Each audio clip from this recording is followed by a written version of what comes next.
Fluid mechanics class 12 NIOS board का जो ये आपको फ्लूइड मैकेनिक्स में जो पहला क्वेश्चन आपको मिलेगा वो यही मिलेगा एग्जाम्पल में, कि सीमेंट की 1 मीटर मोटी दीवार इतना दाब सहन कर सकती है, तो 100 मीटर गहरे जल के बांध के आधार पे दीवार की मोटाई कितनी होनी चाहिए। जैसे कि सीमेंट की एक दीवार है, यहाँ पे ये दीवार है सीमेंट की दीवार है, जो ये सतह है, ये जल है, ठीक। तो ये जो है सीमेंट की 1 मीटर मोटी दीवार जो है वो यहाँ पे 1 मीटर मोटी है ये, वो ऊपर के कितना दाब को सहन कर सकती है, इतना दिया हुआ है आपको यहाँ पे क्वेश्चन में, 10⁵ सहन कर सकती है, ये दिया हुआ है 1 मीटर, ये भी दिया हुआ है। तो 100 मीटर जो है गहरे जल में 100 मीटर अंदर जब जाएंगे, तो ये पूछ रहा है यही, ये ऊपर 1 मीटर है, वो इतना प्रेशर झेल रही है 10⁵ N/मीटर²। तो 100 मीटर गहरे जल में जो है इस दीवार की जो है मोटाई कितनी है, आधार पर दीवार की मोटाई कितनी है। जल का घनत्व दिया हुआ है, जी दिया हुआ है, वायुमंडलीय दाब आपको दिया हुआ है। तो अब किस तरह से सॉल्व करेंगे, पहले देख लेते हैं हमको क्या क्या दिया हुआ है। एक फॉर्मूला होता है प्रेशर का, ρ/G/H, ये एक फॉर्मूला होता है जिससे हम प्रेशर निकालते हैं। तो हम पहले देख लेते हैं हमारे पास क्या क्या है। हमारे पास हाइट दिया हुआ है, हमारे पास जी का मान दिया हुआ है, जी का मान है 9.8 मीटर पर second square. Okay,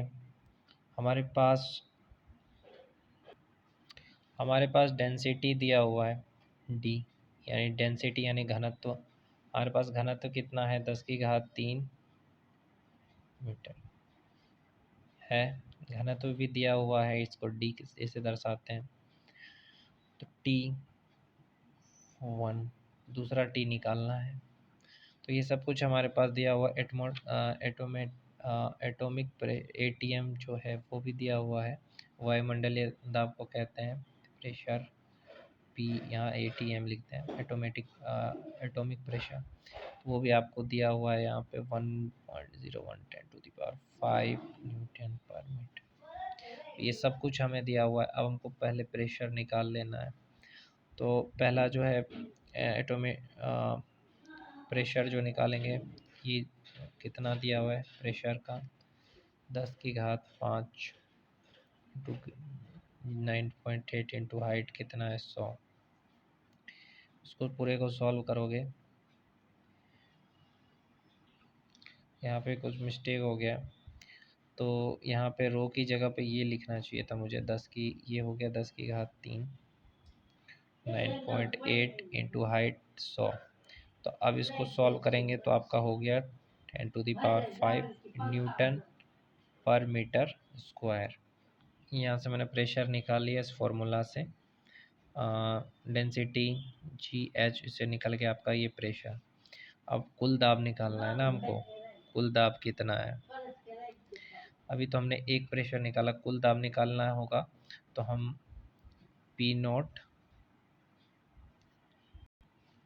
plus P, तो P0 किस लिए दर्शाया, वायुमंडलीय दाब के लिए। तो वायुमंडलीय दाब आपका हो गया इतना, इसको सॉल्व करिएगा, प्लस इसका प्रेशर का आपको यहाँ पे दिया हुआ है इतना, ये दोनों दिया हुआ है आपको। इस पूरे को सॉल्व करिएगा, इस पूरे को सॉल्व करने के बाद आंसर आएगा इतना, ये आपका आ गया, इतना आएगा। यहाँ पे लिखिए 10⁵5 न्यूटन पर मीटर स्क्वायर बराबर 1 मीटर, ठीक है। तो 1 न्यूटन पर मीटर स्क्वायर बराबर कितना, 1/10⁵5। तो यहाँ पे लिख दीजिए मीटर। अब यहाँ पे सॉल्व करेंगे तो ये हो जाएगा आपका 1 न्यूटन पर मीटर स्क्वायर का, यहाँ पे वो पता है, ये लिख दीजिए 5 बराबर हो जाएगा यहाँ पे लिख दीजिए 10.81 इंटू 10 की घात 5 ना, एक यहाँ पे है, तो इतना हो जाएगा। तो आपकी जो थिकनेस है वो इतनी हो जाएगी, समथिंग 11 मीटर जितनी।